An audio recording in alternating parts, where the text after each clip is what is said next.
Railroad Preserver 2000 here, back again doing another video here, and this video is going to be a bit of a nostalgic one for me because I'm currently in Watkinsville, Georgia, on the Athens Line Railroad's main line through town. And this is rather nostalgic for me because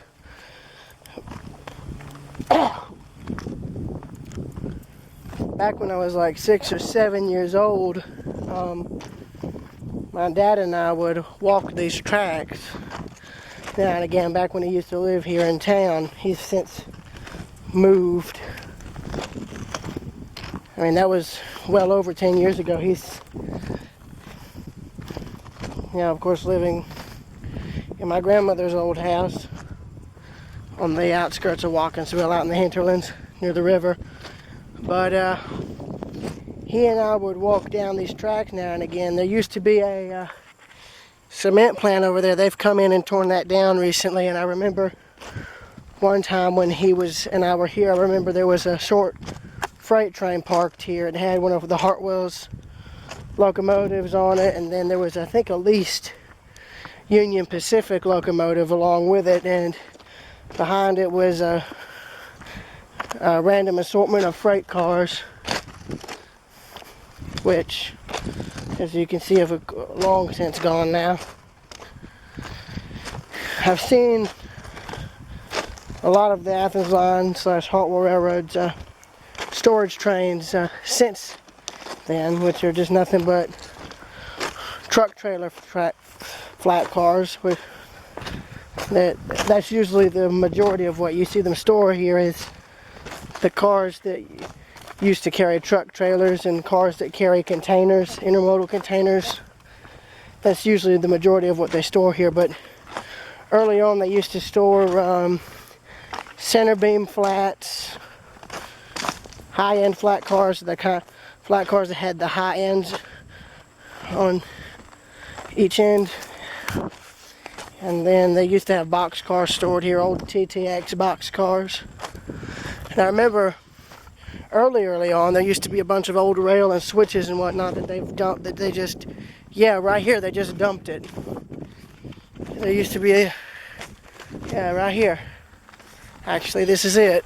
There used to be a bunch of old rail and a switch that was just dumped right around in here, that they've since come in and just removed. I've been hearing rumors and whispers from a few guys who own all this, that they were going to try and reopen all this for an excursion train up toward, so they were going to try and open it up to run from here to Madison and back, but I don't think that any progress has been made on that yet. But here's the reason I'm actually down here. There's I guess you could say an old grain thing here, an old grain mill here that they've since come in, and it's been abandoned for years, and I think they've since come in and closed it off. But here it is. I think it was Butler or something like that. That building used to be open years ago. So I'm going to start getting pictures now. Won't get off the right of way so I can have more room. So 1, 2, 3. Yeah, there's 3 spurs. That one used to serve this industrial complex here. That one used to serve some old seed warehouses that are there. This used to serve this grain mill. And the one that I remember fondly went off to the left there, and that used to serve an old lumber yard. That spur is still in place, but it's absolutely abandoned. Huh. Now, here's something that I'm curious about. This is the first time this has ever been visible. So now, Zena, if you see this, I'm curious about this. Did this used to be some kind of bridge or something? I'm actually curious now. And by the way, I'd imagine that would impede the flow of train traffic, if I'm not mistaken. You might want to get that out of there. So yeah, there's this. Now here's the other spur, and as you can tell, the evidently used to be another spur here too. They used to run off right there, and now that's gone, so they've torn that up.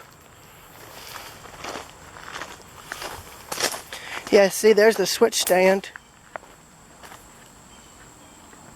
Here's the entire mechanism right here. Old Bethlehem steel switch. There's more old rails. So there must have been multiple tracks here. Probably, I bet like 30, 40 years ago, there was, all this old trackage was still here and in use. Because Norfolk Southern is the one that used to own all this trackage, and before it was the Southern Railway. That's the what used to run on the Bishop to Madison branch was the Southern. And then, of course, Norfolk Southern got it, declared it surplus, and now, of course, the rest is history. Now, I think the actual grain packaging plant was right here, too. So imagine having a hopper right here offloading, and then having a... Yeah, this was a grain thing, because you got an Archimedes screw here. This is the first time I've actually properly seen this. Dang. It's a shame. And I know that for a fact none of that equipment will work anymore. I mean, you could try and restore it. There's another older rail, and there's the switch. Look at that, there's an old switch stand too. You know, you guys might want to get that out of here before someone steals it.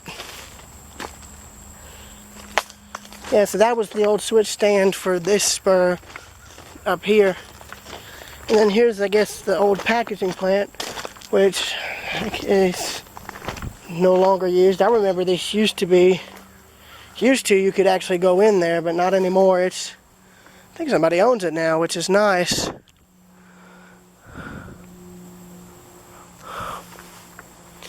So I'm glad that they've managed to reuse this, because it was abandoned when David was here and I were here last. Of course, the spur that used to go off to this direction is here.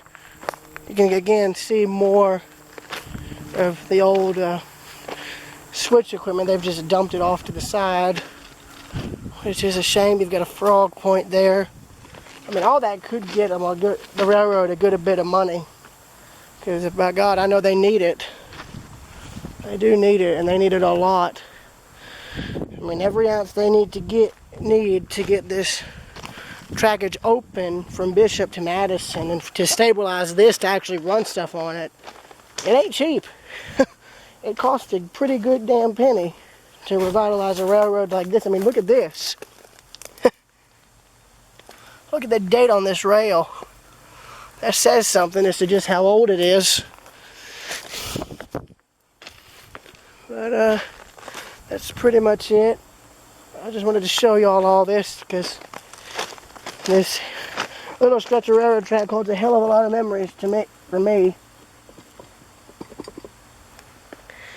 I know one thing that holds a lot of stuff that needs to be fixed. That needs to be redriven, because somebody could take it. That needs a new tie plate. I could just go on and on as to how much stuff needs to be done. Basically, Xena, if you're seeing this, you and the other guys who work this stretch of track are seeing this, I hate to say it, but the only way you'd be able to run excursion trains on this is by basically ripping up what's here and building it all new again. New ties, new ballast, and a hell of a lot better rail than this. You'd have to have probably welded rail, which would probably be better. What is it, like thermite welded rail or something? I don't know. It'd have to be something of higher grade, because I know Federal Railroad Administration is pretty damn strict when it comes to railroads trying to run excursions. Like, you have to, I think, follow a certain set of criteria or protocol in order to run them. And the track has to be at an equal standard too.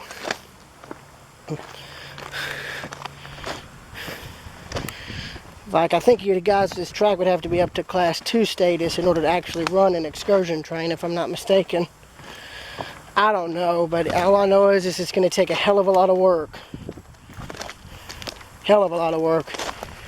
Especially if y'all were wanting to try and run it from Athens up to Madison. But, yeah, I'm going to end this here. So we still got a long way to go. So, yeah. See y'all later. I've got more photos to take.